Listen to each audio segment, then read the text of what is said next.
영재 교육에서의 어려운 부분은 사실 상대적인 겁니다. 말하자면 이제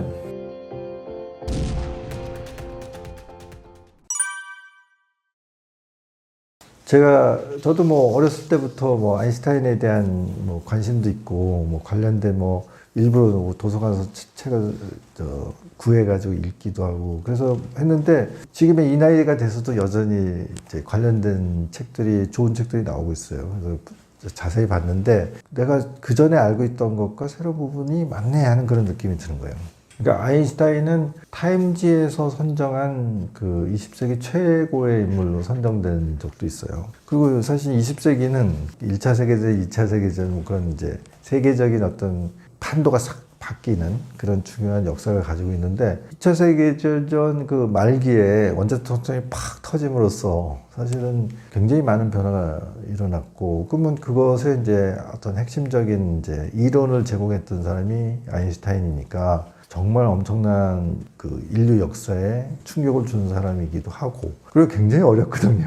그 상대성이라는 게 굉장히 아주 고도로 추상적이고 이런 게 어떻게 사람이 이런 걸 알아낼 수 있었을까 뭐 그런 생각이 들 정도로 굉장히 중요한 학문적, 뭐 과학적 진보라고도 얘기할 수가 있는데 그러니까 당연히 이제 아인슈타인에 대한 관심이 집중됐을 그 가장 대표적인 초고도 영재죠. 그런데 제가 이제 최근에 그 관련된 책과 뭐 이런 것들 자료들을 쫙 보면서 놀라운 점이 있는 거예요. 아인슈타인 혼자서 이거 못 해냈다 그런 생각이 드는 거예요. 그러니까 그 상대성 이론의 아주 핵심적인 이론에 접근했던 사람이 몇 사람이 있었던 거더라고.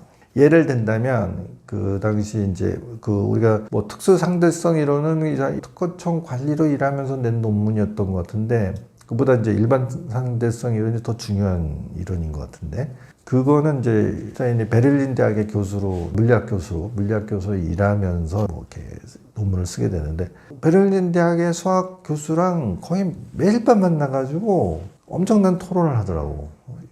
이런 이론을 적용해도 잘 안 되고 그래서 그럼 또 다른 이론을 가지고 와서 막 적하고 그러면서 이제 물리학 쪽에서는 이런 이론이 발달돼 있지 않은데 수학자들은 사실은 그 텐서 이론 같은 것들을 상당수는 발전시켜 놨거든요. 근데 이제 수학자들은 그게 물리학에서 그게 사용될 거라는 걸 알았을 리가 없잖아요.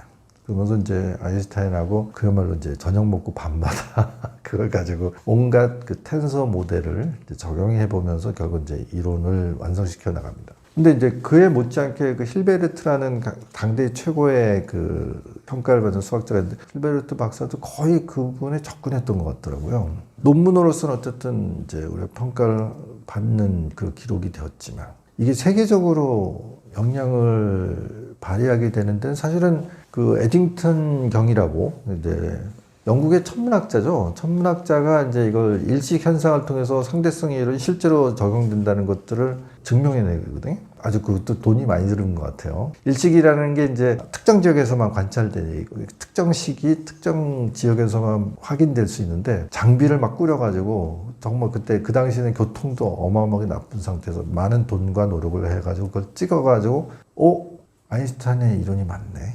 정말 빛이 휘네. 공간이 왜곡되네. 그런 것도 실증해 주거든요. 근데 그게 1차 세계대전과 2차 세계대전 중간이에요. 그래서 그 영국과 독일이 어마어마한 적대 관계에 있었기 때문에 아니 독일의 학자가 주장한 거를 영국의 학자가 그걸 그렇게 고생을 해가지고 그걸 이제 세계적인 업적으로 이렇게 증명해내는데 그렇게 공을 들였다는 것도 사실 대단히 신기합니다. 그러니까 그 에딩턴 경은 이 이론이 갖고 있는 엄청난 파괴력을 감지했으니까 그런 노력을 했을 거 아닙니까? 적국의 학자인데. 그러니까 어떻게 보면 이제 유럽 전역의 최고의 그 과학자들이 사실은 어떻게 보면 협업을 했달까? 그런 거예요. 그러니까 이제 말하자면 개인의 역량도 대단히 중요하지만 그런 것들을 중시하고 있는 어떤 문화 혹은 그 국가적인 인프라.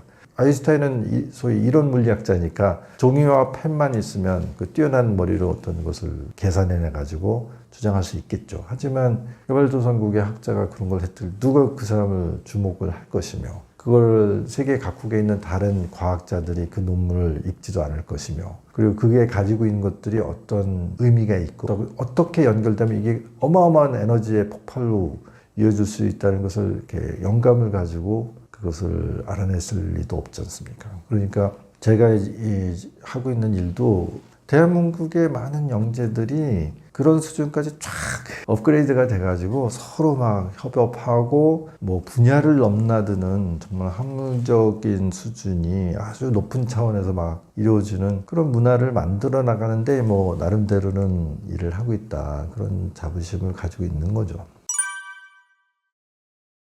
우리 인류라는 말하자면 생태계가 상당히 이제 과학 기술을 상당히 높은 수준까지 이미 발달을 시켜놨기 때문에 이제 한 단계 더 업그레이드가 되기 위해서는 그런 이제 대단한 영재들이 더 많아야 된다는 거죠. 그리고 그 영재들이 서로가 서로의 그 연구하고 있는 분야를 넘나들면서 이해할 수 있을 정도로 넓어야 된다는 거예요. 높고 넓은 그 과학적 혹은 이제 이론적 아니면 그 어떤 사고의 차원에서 이제 다 업그레이드가 돼서 이제 협업이 되어야만 이제 우리 인류 사회가 지금 당면하고 있는 여러 가지 문제들을 극복할 수 있는 과학 기술이 나올 수 있을 것이다. 그러려면 그거를 우리나라 사람들이 최고의 어떤 최첨단 분야에서 이제 나가서 일정한 기여도 하고 경우에 따라서 우리가 주도할 수도 있을 거 아니에요. 그러니까 한국 사람들이 우수하니까. 근데 한국 사람들이 한 명 한 명 저 뭐 5천만 인구 한 명 한 명이 다 그렇게 될 수는 없는 거고 그 중에 뭐 예를 들어서 10,000명, 10만 명 정도는 굉장히 높은 수준까지 가서 협력할 수 있는 그런 사회적 분위기가 이제 구조적으로 만들어져야 된다. 그렇게 생각하는 거예요. 그렇게 해보지는 않았지만 저는 그럴 거라고 확신해요. 그런 친구들은 뭐 스포츠든 뭐 연애든 뭐 다른 분야 뭐 음악 미술에서도 그 정도의 높은 성과 내지는 능력을 하는 사람들 분명 지능도 높을 것이라고 저는 확신을 하는데 그럼 지능검사 좀 해봅시다 하면 그 수용하겠습니까? 근데 이제 그 높은 어떤 성취 동기 우리가 뭐 과제 집착력 그렇게 번역하기도 하는데요. 뭐 하나 딱 이제 자기한테 뭔가 그 미션이 있으면 어떻게든지 해내고야 말겠다는 그 고집이랄지 그것을 이제 자기 스스로 막 괴롭혀가면서 그리고 막 안달복달 한달까 아니면 뭐 기여해 하겠다고 누가 그거 안 해도 돼. 그래가지고 이제 잘 달래지지 않는 그런 특성을 갖고 있는 경우가 많고요. 그리고 뭐 수학, 과학, 혹은 뭐 문학, 뭐 이런 데서도 당연히 이제 그런 사람들이 뭐 업적을 내기도 하고 아니면 남다른 뚜렷한 어떤 이제 모습, 혹은 뭐 진짜 이렇게 이것도 해냈어 하는 놀라움을 이렇게 줄 수 있는 요소를 다 가지고 있다고 봐야죠. 예를 들어서 올림피아드 같은 경우는 진짜 특화된 분야라고 할 수 있거든요. 근데 사실은 우리가 뭐 공과대학 교수든 자연과학 교수든 그 올림피아드에서 성과를 낸 사람만 그 분야에서 훌륭한 이제 선두 그룹을 형성한 건 당연히 아니죠. 그렇긴 하지만 사실은 이제 저는 이 사람은 그쪽으로 몰입해 들어갔으면 그쪽에서도 일정 수준 이상의 성과를 냈을 것이라고 이제 이렇게 우리가 예측은 할 수 있으나 그게 뭐 다 그래야 될 필요도 없잖아요. 그러니까 어떤 사람은 여기에서 어떤 능력을 발휘하고 어떤 사람은 저기에서 어떤 능력을 발휘하고 그리고 그런데 이제 전반적으로 이 사람이 높은 이제 잠재력을 가지고 있다는 것들은 이제 본인이 뭐 빠르든 늦든 간에 인식할 수밖에 없을 것이고 또 뭐 그랬을 때 뭐 나는 무엇을 하겠다 하는 자기 테마, 자기 분야 아니면 자기가 의미를 두는 것들을 발견하고 그것에 이제 정말 자신 있게 치고 들어갈 수 있는 그런 게 중요하다고 생각합니다. 제가 또 이제 옛날에 이제 컨텐츠 올린 것 중에 이런 게 있습니다. 미국이 왜 2차 세계대전 이후에 유럽의 나라들이 이제 경제적으로 빨리 일어서지 못하면 공산주의 그 사상에 전도돼가지고요. 다 공산화될 수 있다. 그런 위협을 느껴가지고 소위 마샬 플랜이라는 것을 가동을 했습니다. 그래서 굉장히 많은 원조를 이제 유럽의 서부 유럽 중심으로 쏟아넣었죠. 그래서 그게 이제 서부 유럽이 전후 복구를 해내고 한때는 뭐 유럽의 경제 규모가 미국하고 거의 대등할 정도로 2000년대 초까지는 그럴 정도로 거기가 이제 선진국으로 금방 다시 일어서지 않았습니까? 근데 그와 마찬가지로 미국이 그 당시에 개발도상국에 대해서도 원조 프로그램을 진행을 했어요.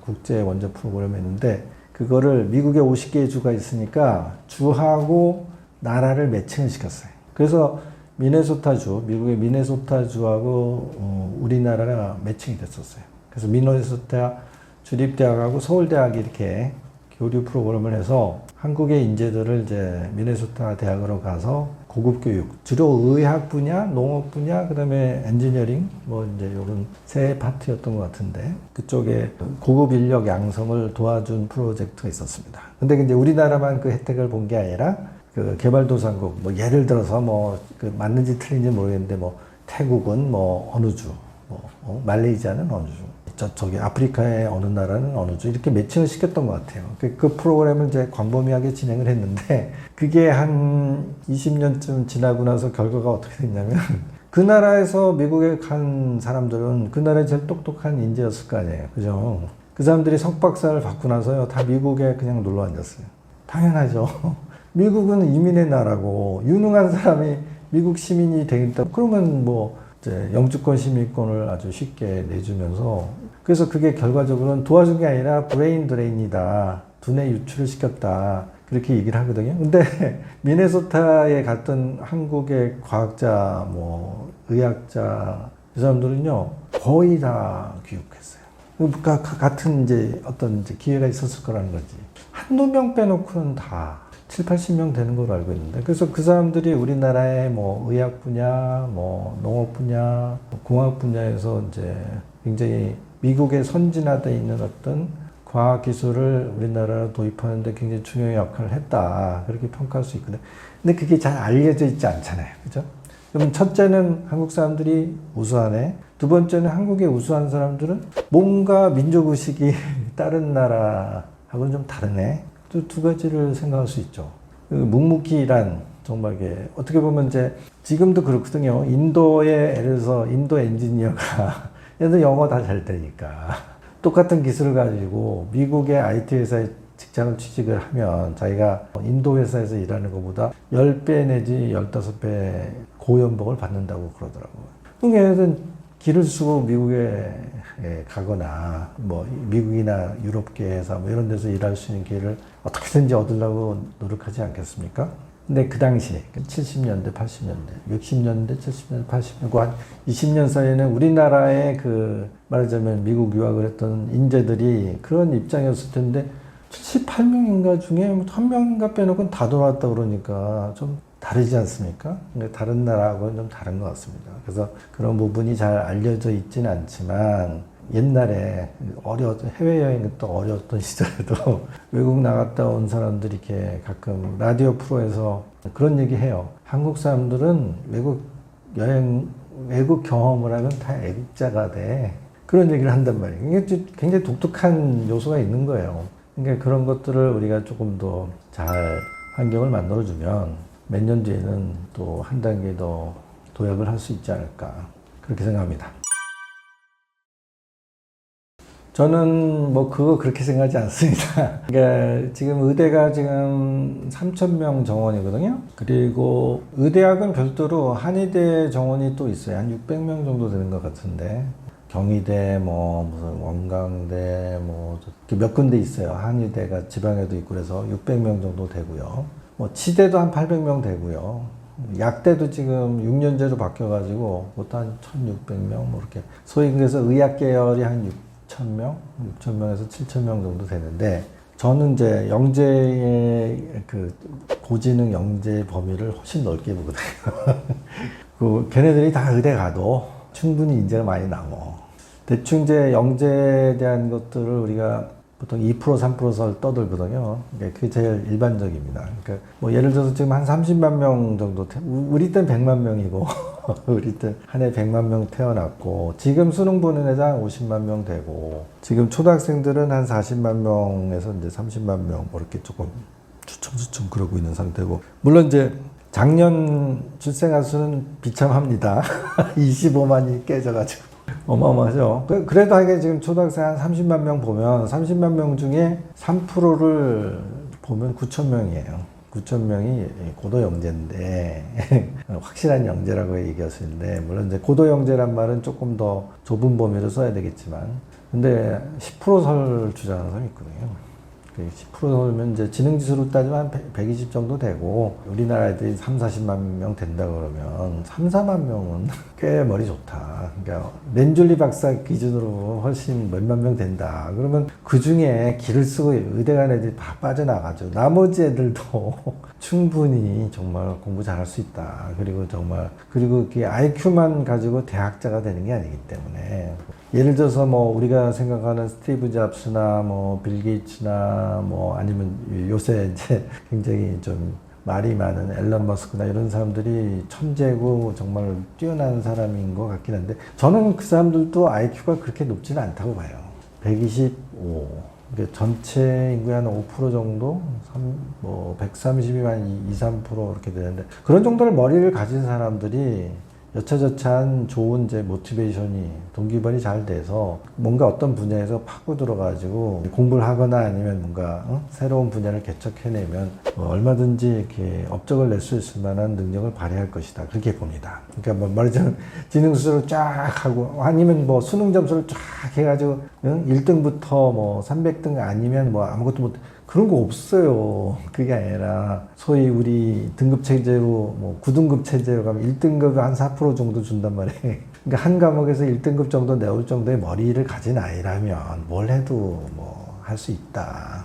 그런 이제 우수한 인구 집단들한테 뭔가 호연지기를 좀 심어주고, 네가 흥미를 갖는 분야에서 정말 들어가서 정말 양껏 이렇게 할 수 있는 환경만 만들어주면 뭐라도 해낼 수 있다 그렇게 보기 때문에, 의대 정원을 뭐 지금 3,000명에서 5,000명 늘린다고 해서 뭐 난리치고, 지금 뭐 심지어는 이제 다른 대학 멀쩡히 다니던 애들도 뭐 의대 가겠다고 뭐 다시 재수하겠다, 삼수하겠다 뭐 이런 상황이 일어난 것은 사실은 큰 바다의 그 위에서 잔잔하게 일어나는 그런 약간의 소용돌이지. 그러니까 예를 들어서 영재고과학고 애들 중에서도 의대 가는 애들 한 10% 됩니다.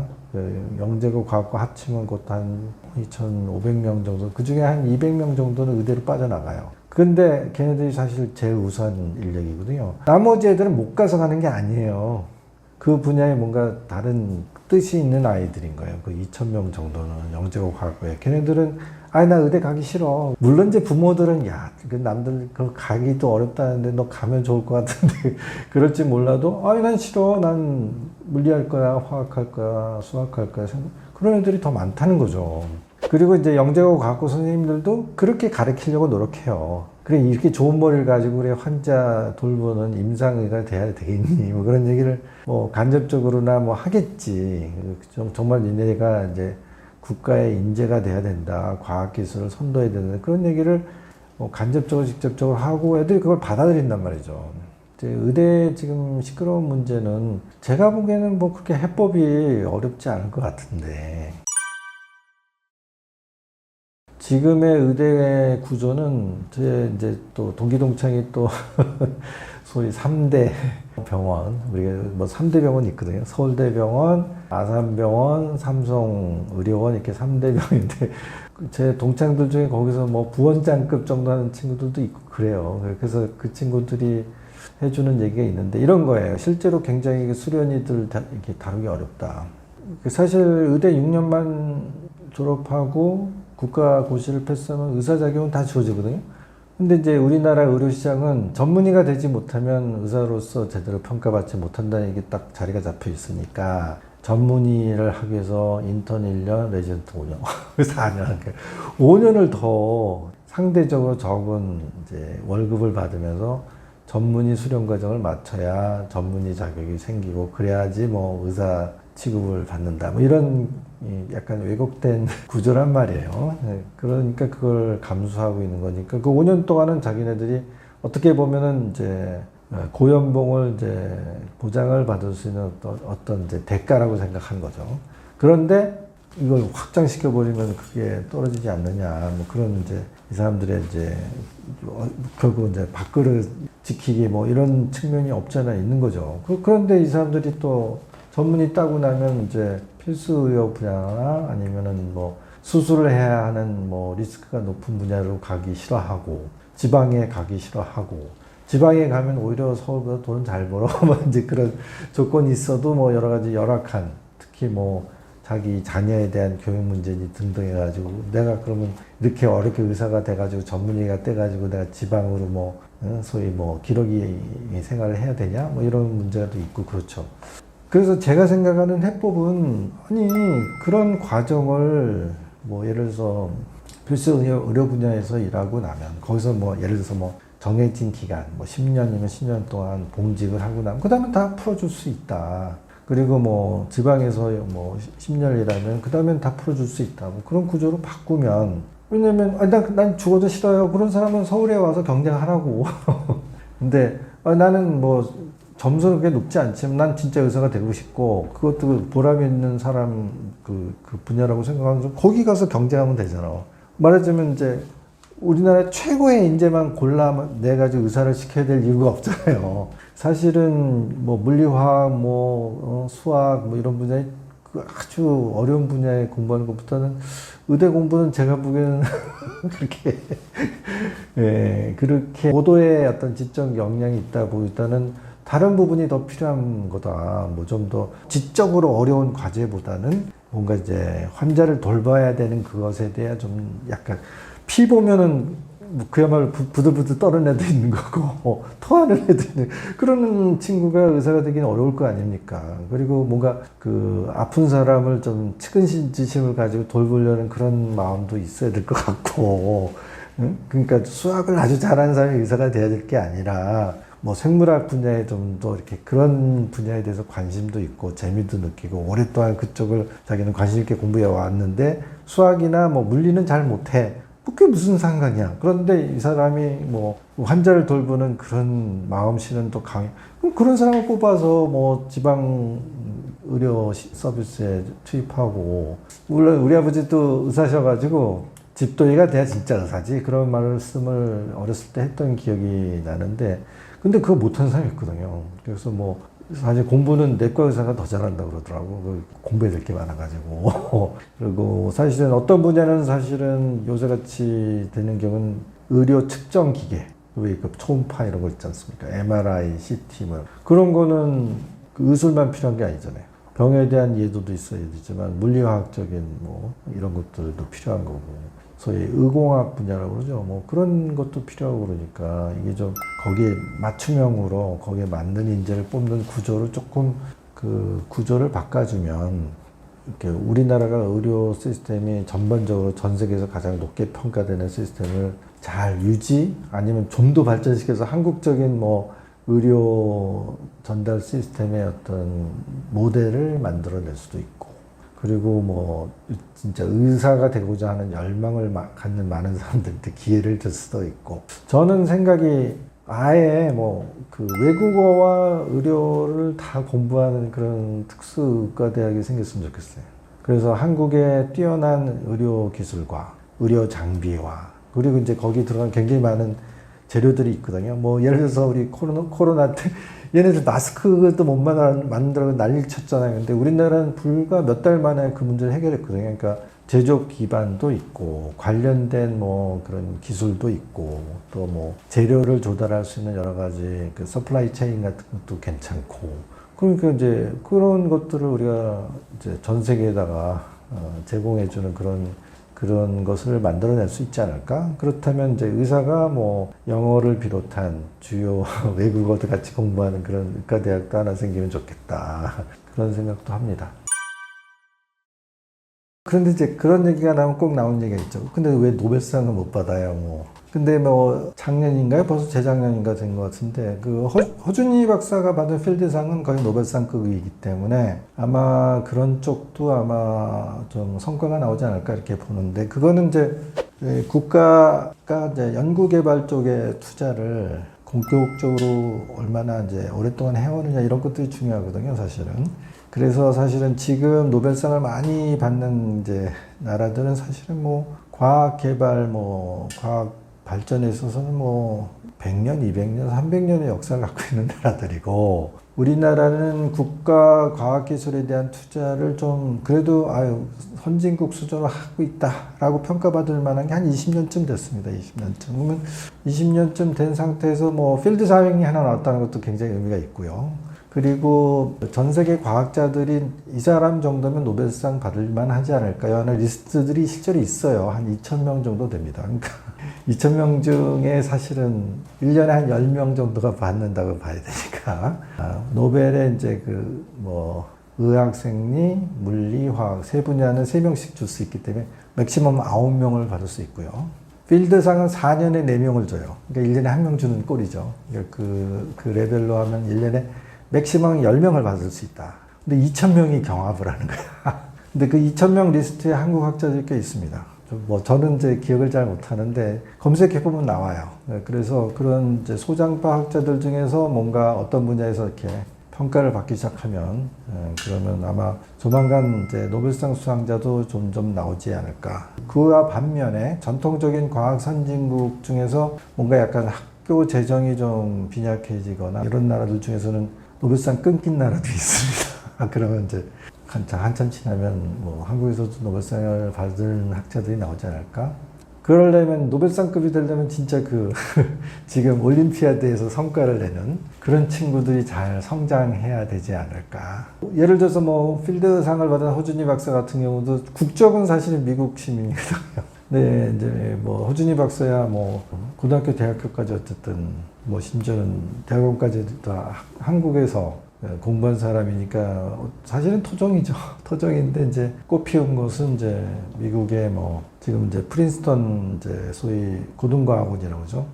AIS라고 하는데 거기 소속이 돼 있고 카이스트 안에도 그 부설기관으로 고등과학원이 있습니다. 그러니까 그 이름을 따온 거예요, 사실은. 프린스턴의 그 고등과학 이름을. 거기가 이제 이론 물리하고 약간 수학에서 이제 소위 정통적인 수학, 학문적인 수학, 응용 수학이 아니라 순수 수학, 이런 쪽을 이제 집중하는 연구소가 하나 있어요. 그래서 카이스트의 그 고등과학원에도 아마 이렇게 객원 교수 그런 형태로 정기적으로 와서 후진 양성하는 데도 일부 이제 활동을 하기 때문에 그런 어떤 영감을 좀 우리 후진 과학자들, 수학자들, 물리학자들 흡수하면 또 다른 이제 노벨상이 진짜 우리나라에서 적을 두고 활동하는 사람들 중에서도 나올 수 있지 않을까 그렇게 기대를 합니다. 저는 이제 제가 일하고 있는 분야는 완전히 그 틈새 시장이기 때문에 항상 최상단에 있는 작은 시장을 하고 있기 때문에 출장할 수도 줄어드는 게 전혀 영향을 안 줘요. 그리고 예를 들어서 비율은 차이가 나겠죠. 전에는 2%, 3% 애들만 돼도 인원이 많아요. 그랬죠. 한 3%, 5% 정도 아이들이 그 대상자가 될 테고. 왜냐면 이제 영재 교육에서의 어려운 부분은 사실 상대적인 겁니다. 말하자면 이제 한 반에 저희 때는 60명이면 아주 좋았어요. 학급이 70명짜리도 있었고 2부제, 3부제 수업도 할 때도 있었고 그랬습니다. 그럼 한 학년 아이들도 무지무지 많단 말이에요. 근데 지금은 이제 30명이 표준 사이즈고요. 그리고 출생아 수가 줄어드니까 교실에 이제 학생 수가 25명, 22명, 심지어는 15명까지 떨어지는 지역들이 막 생겨나고 있어요. 그러니까 이제 자연스럽게 이제 교실 환경은 많이 개선이 된 거지. 자, 그런데 비율로 따지면 마찬가지라는 거예요. 이쪽 끝에 있는 애들, 양쪽 끝에 있는 애들이 좀 어렵거든요. 그러니까 50명 교실에서는 이쪽 끝에 있는 또 두세 명, 저쪽 끝에 있는 두세 명이 어려운 애들이에요. 근데 15명 교실이 돼도 마찬가지예요. 이쪽 끝에 있는 한두 명, 이쪽 끝에 있는 한두 명이 어려운 거예요. 그러면 이쪽도 어떤 좀 특화된 서비스를 제공해야 되고 이쪽도 있겠죠. 그러니까 제가 이제 지원을 해줘야 되는 어떤 그 잠재 고객층이라는 것은 출생수가 대폭 줄어든다고 해서 크게 차이가 나지 않을 것이다. 저는 그렇게 생각하고요. 그리고 또 이제 인재 개발 측면도 그렇다고 봐요. 그러면 물론 이제 지금 예를 들어서 이창호 국수 아니 14억에서 뽑아서 갖다 놔도 여기 5천만 명 중에서 뽑아놓은 국수를 못 이기잖아요. 이세돌 그리고 그런 친구들이 끊임없이 사실은 나타났거든요.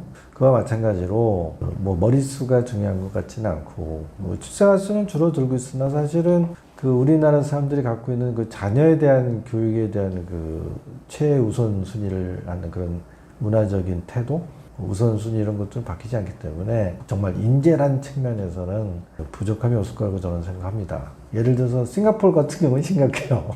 거기 인구 자체가 600만밖에 안 되고요. 600만 인구 중에서도 거의 한 3분의 1 정도는 뭐 다른 지역에서 유입된 인구예요. 그러니까 싱가포르 원래 토백이들 그 사람들은 진짜 2, 300만밖에 안 되고요. 그러니까 사이즈가 너무 작잖아요. 그 중에서 영재를 뽑아내면요. 아무리 탁탁 긁어도 거기는 몇십 명, 1년에 몇십 명 수준밖에 안 될지도 몰라요. 진짜 영재는. 그러니까 이 사람들은 이제 1% 대략 한 5, 600명 정도는 집중적으로 지원을 하는 것 같습니다. 싱가포르에서는. 근데 우리는 사이즈가 그거보다 훨씬 크기 때문에 우리는 잘 이렇게 하면은 정말 노벨상급 학자가 될 수도 있는 가능성 있는 사람을 1년이면 뭐 몇천 명 배출할 수도 있다. 저는 그렇게 생각하고 그거를 이제 뒷받쳐 줄 수 있는 여러 가지 시스템, 그리고 얘네들이 어느 정도 학년이 올라갔을 때 정말 훨훨 날 수 있는 어떤 그 플랫폼, 창공을 뛰어오를 수 있는 어떤 그런 스프링보드 같은 것들이 좀 잘 만들어주면 어떤 단계 되면 과감하게 사실은 유학도 시켜줘야죠. 그 싱가포르 같은 경우는 재밌는 얘기를 하더라고. 그 미국으로 안 보낸대. 유학을 보내주는데 국가가 지원해서 보내주는데 미국으로는 안 보낸대. 미국으로 보내면 거기 정착할 가능성이 높기 때문에 영국으로 그런데 영국으로. 물론 이제 싱가포르가 이제 영국 식민지이기도 했지만 영국에서는 영국 사람들도 여기서는 안 되겠어 뭐 그런 느낌이 있기 때문에 싱가포르로 돌아온다. 이광요 그 옛날 수상이 정책적으로 이렇게 만들었다고. 미국으로는 유학 보내지 마. 너무 이렇게 기회가 요소가 많아서 애들 다 빠져나가. 안 돼. 그러니까 영국으로 보내줘. 지금은 뭐 싱가포르가 이제 상당히 국민소득이 넘어왔으니까 국가 지원 필요 없어. 우리 애는 그냥 미국으로 보낼 거야. 뭐 그런 사람들이 또 생겨나겠지. 그래서 싱가포르 같은 데서 정말 똑똑한 애들이 쭉쭉 빠져나가면요. 사실은 국가 경쟁력을 어떻게 유지할지 이게 고민에 또 쌓이는 겁니다. 근데 우리나라는 그래도 사이즈가 그래서 인구가 한 5천만 되고 태어나는 아이들이 그래도 한 2, 30만 명 이상은 되니까 몇 명 빠져나가도 그렇지 않겠습니까? 뭐 진짜 뭐 여기서 이민 간 사람들이 있다 하더라도 뭐 그렇게 뭐 근간이 흔들릴 정도로 이렇게 되진 않을 테니까 저출산 문제는 오히려 뭐 기회 요소가 될 수도 있다. 저출산 문제는 오히려 뭐 기회 요소가 될 수도 있다. 그리고 뭐 지금 군대에도 지금 문제잖아요. 군대도 상비군 인원이 안 나오잖아요. 그럼 뭐 할 수 없지 뭐. 무인 전차, 무인 장갑차, 무인 드론, 그다음에 전투 로봇 이런 것들이 발달할 수밖에 없겠고, 그래도 우리나라는 이제 방산 산업과 이제 제조업 기반이 탄탄한 편이니까 그게 필요성이 느껴지면 빨리 사실은 그런 부분이 보강이 될 수 있겠죠. 그 옛날에 한번 저도 이제 무슨 국회의원회관에 한번 무슨 세미나 있어서 간 적이 있었는데 그때 정책 아이디어라고 떠든 얘기가 있어요. 휴전선이 155마일, 한 200km 정도 되잖아요. 거기다 왜 사람을 그 오지에다가 밀어 올려가지고 추운 겨울에 그걸 하느냐. 거기다가 CCTV를 쫙 깔자. CCTV를 딱 깔고, 거기에다가 강원도 막 이렇게 아주 울창한 막 산림 지역이잖아요. 거기다가 모노레일을 깔자.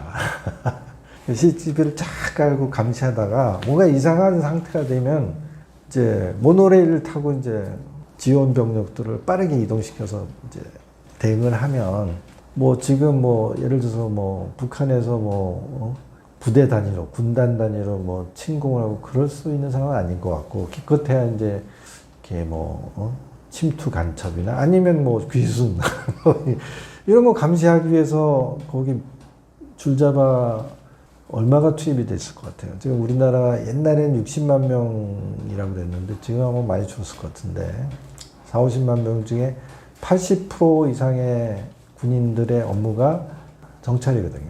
정찰 감시. 그거라고.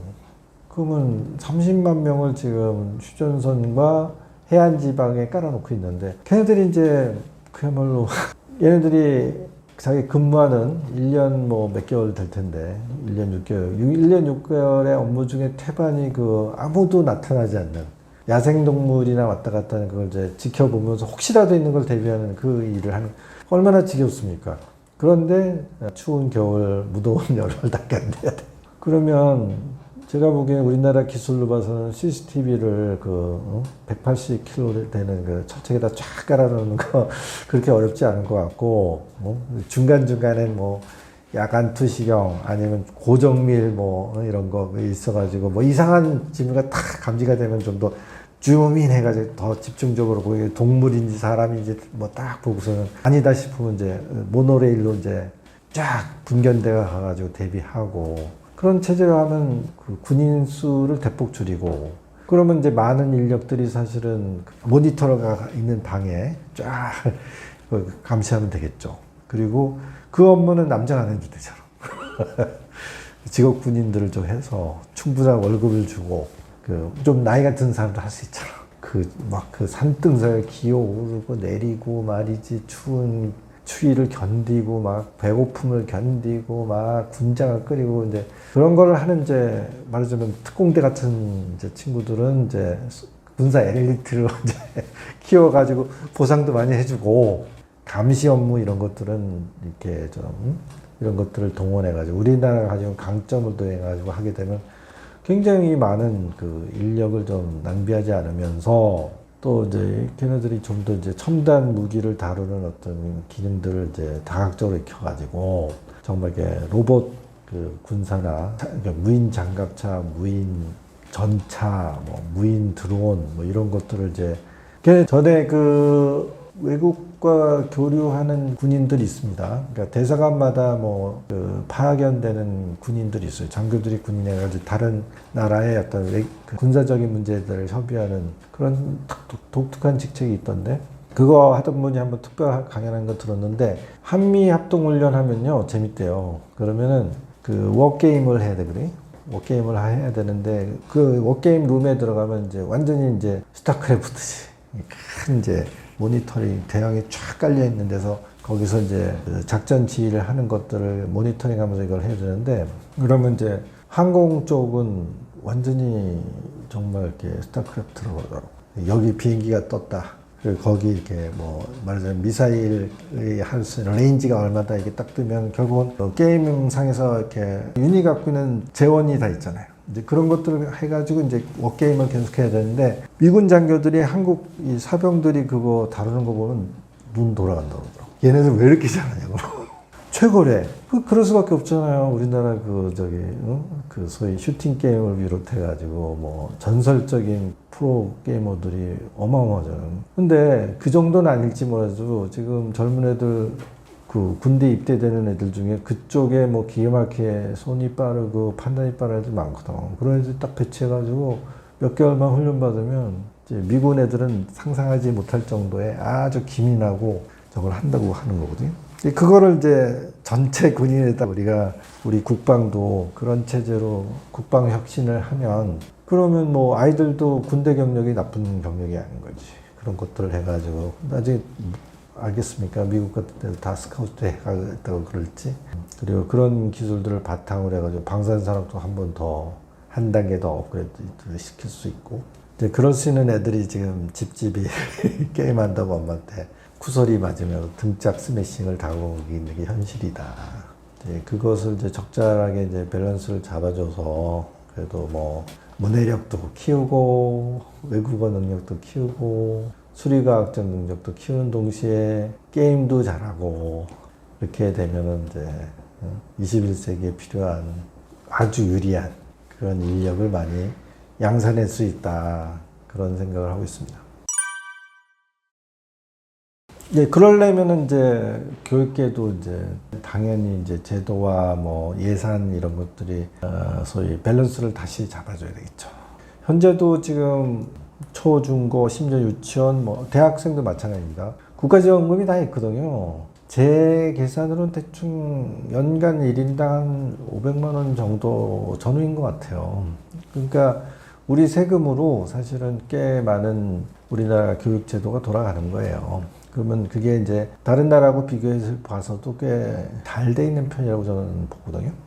이 학교 전교생이 뭐 500명이에요. 만약에 그렇게 나오면 대충 25억 정도의 지원금을 받는 거예요. 그 학교는 국가 재정으로부터. 그러니까 우리나라 지금 국가 예산 규모가 한 700조 정도 된다고 그러면 제일 큰 덩어리는 국방 예산이에요. 뭐 한 5, 60조 되는 것 같은데 GDP 대비 우리가 한 3, 4% 된다고 그러는 것 같은데 그 정도 되고 그 다음 큰 게 교육부 예산이거든. 그러면 뭐 초중고 유치원 대학생까지 다 합치면 줄잡아 500만 명 정도 될 텐데 뭐 되게 500만 원씩 곱하면 한 25조 정도? 그러니까 이제 국가 예산의 한 7, 8% 정도가 지금 투입되고 있는 건데 학생 수가 줄어들면 1인당 지원금이 늘어나야 돼. 그래야지 교사 대 학생 비율이 더 좋아지지. 그리고 무조건 뭐 학급 수를 줄이는 게 아니라 사실은 이제 특수교사가 더 많이 지원이 돼야 돼요. 그러니까 이게 좀 아주 빠른 애들은 걔네들에 맞춰서 콘텐츠를 좀 차원 높은 공급해 줄 수 있는 체계를 만들어야 되고 또 이제 이 늦은 애들이 있거든. 여러 가지 장애 요소를 갖고 있는 걔네들은 또 특별한 케어가 필요하니까 이제 그런 학교 단위로 뭐 아니면 교육청 단위로 해가지고 그런 특수교사들을 훨씬 더 많이 양성을 해가지고 제공을 해야 되고 그리고 꾸준하게 학생 대 교사 비율을 높여줘야 되고 그럼 학급당 학생 수도 줄어야 되고 그다음에 이제 각종 교육 인프라를 훨씬 더 업그레이드 시켜야 되겠죠. 지금 뭐 옛날에 비해서 굉장히 많이 좋아지긴 했지만 어쨌든 아이들이 뭐 수업 과정에서도 훨씬 디지털 미디어 같은 것도 더 잘 쓸 수 있게 해주는 게 맞거든요. 아니 학교 가서 애들 그냥 게임만 하고 오는 거 아니야? 뭐 이렇게 그런 인식도 바꿔야 돼요. 그리고 이제 저는 그 IB제도 상당히 의미 있게 보거든요. 교과서를 보고 아니면 뭐 인터넷 강의를 듣고 그래서 지식을 흡수할 수 있는 방법은 굉장히 뭐 더 많이 발달해 있으니 그건 자연스럽게 아이들이 예습을 하는 차원으로 하고 학교에서는 그 토론을 계속 할 수 있게 해줘야 된다. 주제를 가지고 아이들이 뭐 계속해서 발표하고 다른 친구 발표하는 거 들으면서 이러쿵저러쿵 질문도 던져보고 시비도 걸고 뭐 토론도 하고 그러면서 자꾸 이렇게 그걸 종합해서 이제 좀 자기의 이해도를 높이고 뭐 그런 것들이 점점 해가지고 정말 뭐 나중에는 뭐 고등학교 졸업할 때쯤 되면은 나름대로 뭐 자기 생각이 뚜렷한 사람으로 딱딱딱딱 만들어서 대학이나 뭐 대학원 가서는 정말 이렇게 나는 좀 남들이 아는 새로운 것들을 뭐 만들어내고 싶어요. 그런 걸 연구해서 돌파구를 여는 사람이 되고 싶어요. 뭐 그런 식으로 이렇게 가야 되고 과감하게 이제 국제 활동하고 대학생 정도 되면 정말 이제 나는 뭐 해외 봉사할 거야, 뭐 아니면 해외 뭐 교환 학생 할 거야. 그게 아주 그냥 모든 학생들이 다 하는 그런 정도로 이게 업그레이드가 되고 이제 혁신이 돼야 된다고 생각합니다.